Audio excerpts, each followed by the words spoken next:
Today, we're diving into a place that's, well, a total paradox.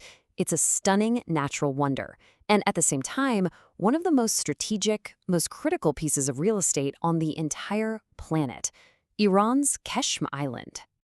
Okay, let's set the scene. The year is 2026. It's March. Things are getting really tense in the Persian Gulf. The world is holding its breath, watching the Strait of Hormuz, and right at the center of it all, one island is becoming the focus of a potential global crisis. According to the analysis from this time, military experts are all pointing to one place, Qeshm. They're saying it's not just a target, it's the primary target. Why? Because it's believed to be packed with Iranian military power. We're talking advanced missiles, swarms of fast attack boats, and get this, a so-called underground missile city, basically a massive hardened complex built to withstand a first strike. Which, of course, brings us to the big questions we're going to unpack in this explainer. Where in the world is this island, and what makes it so valuable, so important, that it could become the flashpoint for a huge conflict? To really get why it's so critical from a military standpoint, you just have to look at a map. The island's power comes from one thing above all else: its geography. It's all about location, location, location. And Qeshm is, quite literally, the ultimate gatekeeper. So Qeshm is parked right at the mouth of the Strait of Hormuz, that super narrow waterway where a massive chunk of the world's oil supply has to pass. If you control Qeshm, you essentially have a hand on the tap for a huge portion of the global economy. And don't picture some tiny little rock in the ocean. This thing is huge. It's 122 kilometers long. It stretches parallel to the Iranian coast, giving it this long, commanding presence over that super vital shipping lane. To give you a better sense of the scale, Qeshm is the biggest island in the whole Persian Gulf. It's over half the size of Luxembourg. So yeah, this isn't just some barren military outpost.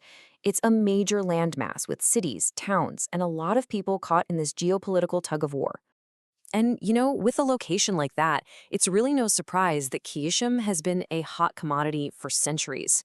Its history is just one long story of different empires and powers all trying to get control of the Gulf. I mean, just look at the timeline. Way back in the Sasanian era, it was a major shipbuilding center. Fast forward to the 16th century, the Portuguese show up, build a fortress, and try to lock down the trade routes. Then the Iranians, with a little help from the English, kick them out. But then, a couple of centuries later, the British themselves are using it as a naval base. It's just this constant cycle of conquest. But, okay, we've established it's a fortress, a strategic prize. Here is the massive twist in the story of Qeshm. For all the talk of war and military strategy, this island is unbelievably beautiful. I mean, people literally call it a geological open-air museum. And when you start listing off its natural wonders, it's just mind-blowing.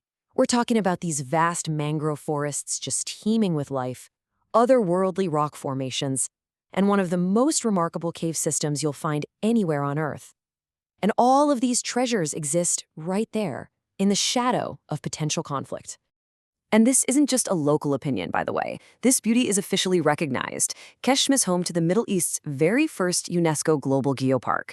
That's a huge deal. It's a designation that says this place is geologically important on a global scale, which just makes the thought of it becoming a war zone even more tragic. And inside that geopark, you'll find the Namaktan Salt Cave. This thing is one of the longest salt caves on the entire planet. It winds for more than 6 kilometers through mountains of salt with these incredible crystal formations that are hundreds of millions of years old. And then you've got the Valley of Stars. Now, geologically, it was formed by thousands of years of wind and water erosion. But the local folklore? It has a much cooler explanation. They say a star fell from the sky and crashed into the earth right here, creating all of these incredible, eerie pillars. So it's a fortress, and it's a nature preserve. But that's not all. Qeshm is also a vital economic engine for Iran. It's a gateway for trade and a hub for all sorts of different industries. The island's economy is this really interesting mix of the old and the new. You have traditional sectors like fishing, which have supported people here for centuries.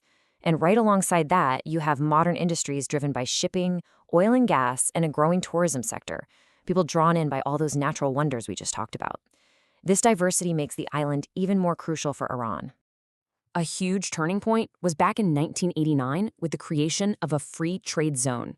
Now, for a country that's often dealing with international sanctions, this is a massive deal. It creates special economic rules on the island to attract foreign money and boost international trade. It's basically a financial lifeline. So let's pull all these threads together. What you have in Qeshm is this incredible crossroads. It's where geology slams right into geopolitics. It's where ancient culture is trying to survive in the shadow of modern conflict. It's a really fragile, really fascinating balance. And at the heart of this crossroads are the people. Almost 150,000 of them call this island home. They have their own unique culture, a blend of influences from centuries of trade across the ocean, and they even celebrate a special Fisherman's New Year, a tradition that honors their deep, deep connection to the sea. And this brings us right back to the brink, to that hypothetical scenario in 2026. This quote from Iran's foreign minister was a response to an alleged attack on a civilian water desalination plant on the island. It just shows you how quickly the focus could shift from culture and nature to conflict, with devastating consequences for the people who actually live there. So that leaves us with the final crucial question. What is Qeshm's destiny? Is it going to be a celebrated UNESCO geopark, a jewel of the natural world? Or is it fated to be a fortress, a strategic choke point forever defined by the geopolitics of the Strait of Hormuz? The answer really does hang in the precarious balance of this remarkable island.